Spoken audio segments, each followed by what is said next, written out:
I've recently been on a bit of a nostalgia kick, and I've fallen back in love with the Nintendo 64. I've rediscovered my love for Pokémon Stadium, GoldenEye 007, and of course, Super Mario 64. But something I've realised I actually don't love so much is the original N64 controller.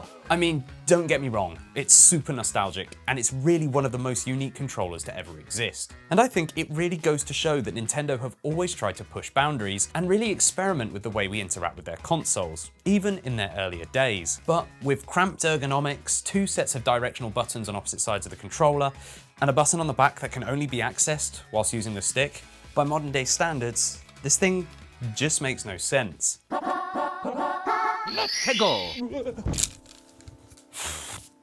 Now, this isn't an official N64 controller. It's a Meador N64 Classic. Nothing pricey, but it's given me that great nostalgic feeling that you get from these third-party retro controllers. After months of use and getting annoyed at a wire, it got me thinking, is it time I invest in something a little more modern?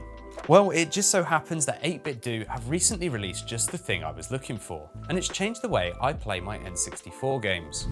This is the 8BitDo 64, a retro gaming controller that's been purpose-built with the Nintendo 64 in mind. Well, sort of. It's actually been built with the Analog 3D in mind, which is a whole topic on its own, but we're all playing N64 games here, so you get what I'm saying. Being purpose-built for Nintendo 64 games means we have all the regular controls that you'd expect to see, but with a modern twist. We have an A button, a B button, D and C directional buttons, L and R buttons, a giant start button, a Hall Effect joystick, which the eagle-eyed amongst you may notice is no longer in the middle of the controller.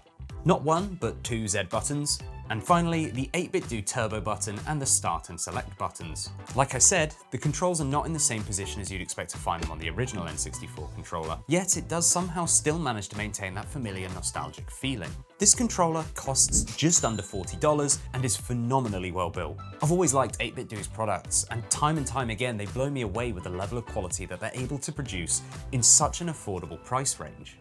Every button's responsive and feels sturdy without any flexing or creaking, and the Hall Effect joystick means you're not going to have any issues with stick drift anytime soon.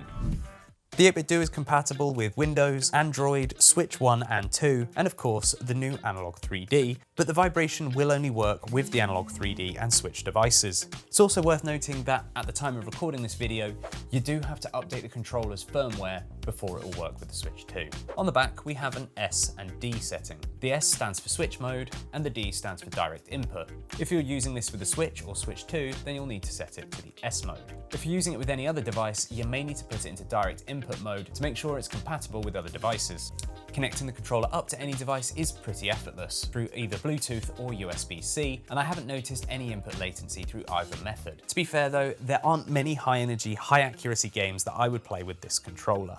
Speaking of high energy, the 8BitDo 64 has a built-in 1000 mAh battery pack that will apparently last up to 36 hours of usage and will recharge via USB-C in roughly 4 hours, at least according to the manual. Like I mentioned earlier, in order for this controller to work with the Switch 2, you'll need to upgrade the controller's firmware. Thankfully, this is really easy to do by downloading the 8BitDo upgrade tool, extracting the files and running the executable. Then just connect the controller and follow the on-screen instructions. I'll leave a link below should you need help finding the upgrade tool. Speaking of links, I've also included an Amazon affiliate link below if you want to take a look at the 8BitDo 64 on Amazon. So I guess we should take a look at it playing some games, huh?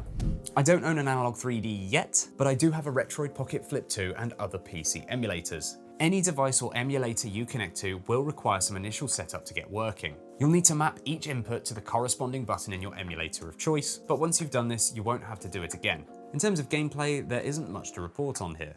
I've predominantly been playing on my Pocket Flip 2 connected to my TV, and I haven't yet found a game that doesn't feel great on this controller. This controller is amazing, but its biggest limitation is that it is still an N64 controller at heart. Without a second joystick or more than 2 face buttons, you're fairly limited as to what games you're going to be able to play with it, as most modern games require a more traditional controller layout. You could of course use the C buttons instead of the A and B buttons, but if you're going to do that, then you might as well just pick up a more universal style of controller, such as the 8BitDo Ultimate C.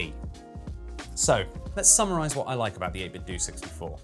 Well, I like its faithful retro styling with a modern twist. It has great compatibility across a number of different devices, it has excellent build quality, especially considering the price, and it has super comfortable ergonomics, especially in comparison to the original N64 controller. There isn't anything I'm not really keen on, outside of the fact that the vibration only works on the Switch and Analog 3D, but I will once again note that this controller only really serves the purpose of playing Nintendo 64 games. Yes, you can use it to play any modern game you like, or play on other console emulators, but its layout just isn't designed for it, so use at your own peril. However, if you're a die-hard lover of the Nintendo 64, a casual player looking for a nostalgia kick, or if you're an avid collector of strange and different controllers, then I would 100% recommend the 8BitDo 64. I've loved every second of mine, and I've been playing more N64 games than I have ever done before, as I just can't stop picking it up. Give me some suggestions in the comments below as to what N64 games I should play next, and I'll see you in the next one.